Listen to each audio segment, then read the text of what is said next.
I was editing game three. It was like in the middle of editing game two and game three that I realized how shockingly bored I was watching LeBron James play.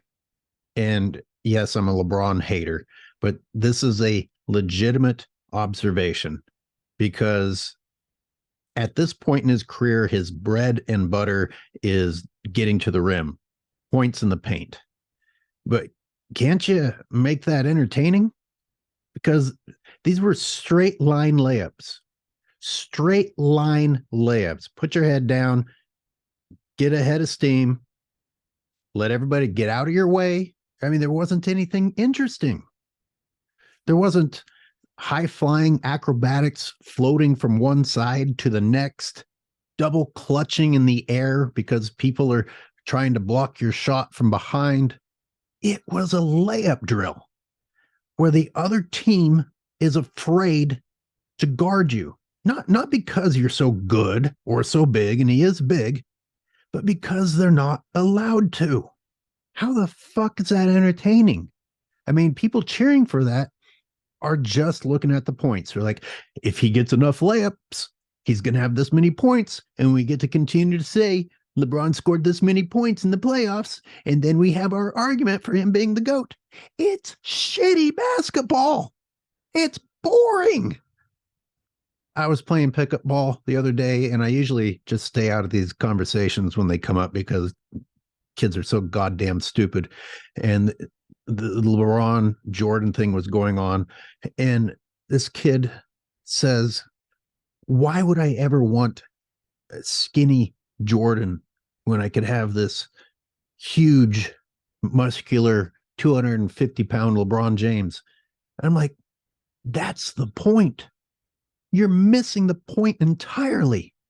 Michael Jordan had to actually use basketball skill to win basketball games, not just go barreling from one end to the next.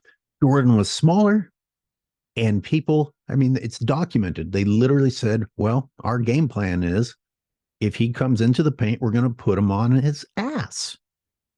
Imagine today people saying, yeah, if LeBron keeps trying to come in the paint, we're going to put him on his ass. Can you even imagine what would happen if someone said that, much less did it?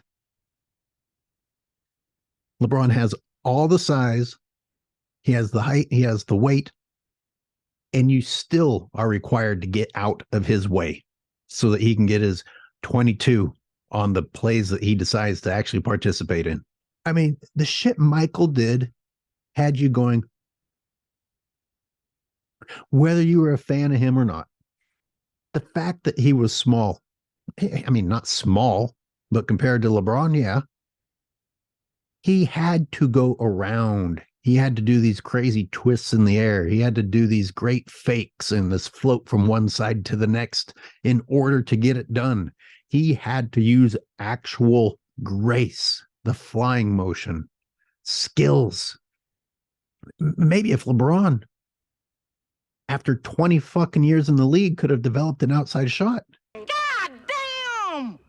he wouldn't still be depending on a layup at the end of a game that he couldn't make. I mean, you're really going to rip on Michael Jordan for developing an outside game as an alternative to always going to the rim? I mean, if you look at it from that perspective, LeBron James de-evolved. This series alone gave me enough highlights of his shooting, and I'm sticking just to the three-pointers. And it's not like these are tough. It's not like he's scrambling across the top of the key with everyone chasing him down. Most of these, he's open. He's set. He's just waiting to receive the ball.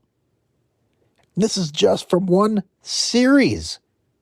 This is your king not able to make important shots despite being open, despite being set, despite his team needing him to finally make one.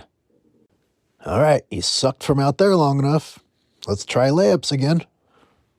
It is only the desperate desire to believe that LeBron James is the GOAT that you can sacrifice actual good, entertaining basketball. You would rather hold on to the belief that the person that you decided, not through your own independent thinking, but by the fact that you just listened to what you were told to think, you would rather hold on to this faith that he is the best rather than actually watch good, entertaining basketball.